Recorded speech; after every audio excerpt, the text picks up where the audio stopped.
अब हम ऐसा क्या बिहेवियर रखें कि हमारे बच्चे भी कॉन्शियस वे में आ जाएं और हम खुद भी कॉन्शियस वे में आ जाएं, क्योंकि इस उम्र तक एक टसल बन गई होती है उन पेरेंट्स और बच्चों के दरमियान में जो अनकॉन्शियसली बिहेव करते रहे होते हैं। क्योंकि ये वो एज होती है कि बच्चा अपने आप को वैल्यू देना शुरू करता है। तब बच्चे को लगता है कि आई एम समथिंग। भाई वो ऑफ कोर्स वो है, अल्लाह ताला ने उसे वैल्यू दे दिया, अल्लाह ताला ने उसका हिसाब शुरू कर दिया है, तो बच्चा भी तो अपने आप को वैल्यू देगा। तो मसला यहाँ होता है कि हम उसे वैल्यू नहीं दे रहे होते हैं।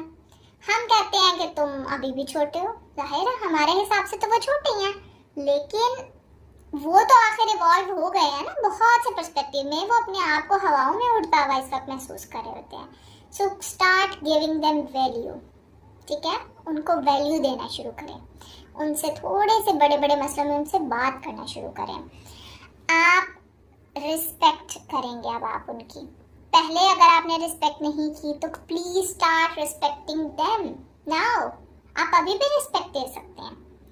आप उनके साथ कम्युनिकेशन अपनी बढ़ाएंगे, क्योंकि अब वो प्रॉपरली आपकी सारी बातों को समझ सकते हैं।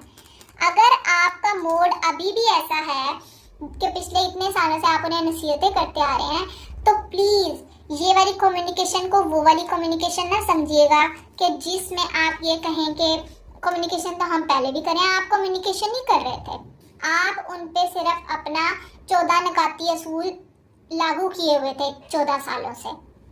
सो कम्युनिकेशन इज कि आप उनके इंटरेस्ट को समझना शुरू करें, आप उनके इंटरेस्ट के बारे में बात करना शुरू करेंगे और फिर उसके बाद आप उनसे कनेक्शन बनाएंगे। इस तरह से जब आप उनके इंटरेस्ट के बारे में बात करेंगे तो ऑटोमेटिकली एक कनेक्शन बिल्ड होने लग जाएगा।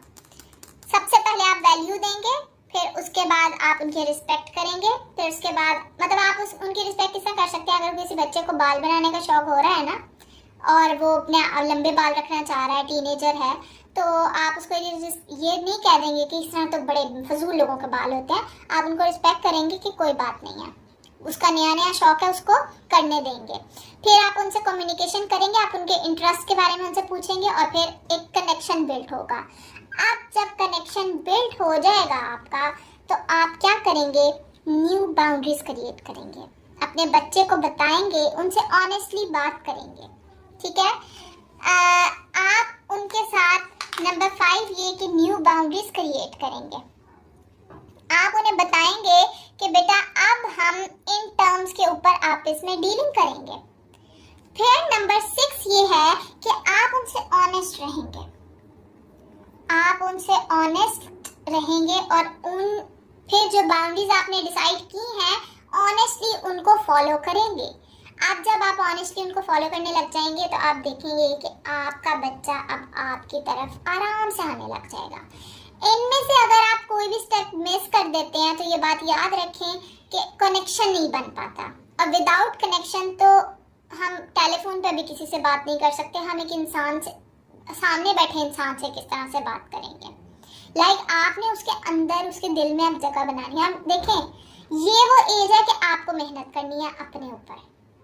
अब वो एज नहीं है कि आप बच्चे से कहें कि इतने बड़े हो गए तुम्हें अभी भी तमीज़ नहीं आई कि माँ बाप से बात किस तरह करते हैं। ये एज नहीं है आपकी। अब आपने अगर बच्चे से लड़ाई मोली तो फिर वो बच्चा आपके हाथों से गया। अब अभी भी आप अपने ऊपर मेहनत नहीं करना चाहते हैं ना, तो फिर आपको बच्चे से शिकायत करने का कोई हक नहीं है, ठीक है।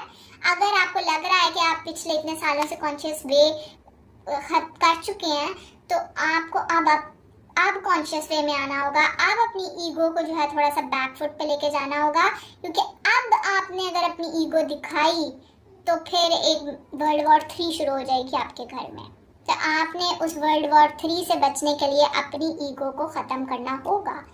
अगर आप बचपन में ही अपनी ईगो को ख़त्म कर दें और एक कॉन्शियस वे में देखने लग जाएं कि मैं क्या कह रहा हूँ, मैं क्यों कह रहा हूँ, मुझे क्यों कहना चाहिए भी या नहीं चाहिए, आप रिस्पेक्ट देने लग जाएं, तो वो बड़े होने तक ये नौबत नहीं आएगी। लेकिन अगर नौबत यहाँ तक पहुँच गई है और आप, कोई बात नहीं, अभी भी सब कुछ ठीक हो सकता है, लेकिन आपको ये 6 स्टेप्स फॉलो करने होंगे, तो फिर इंशाल्लाह सब कुछ बेहतर होने लग जाएगा। जज़ाकुमुल्लाह।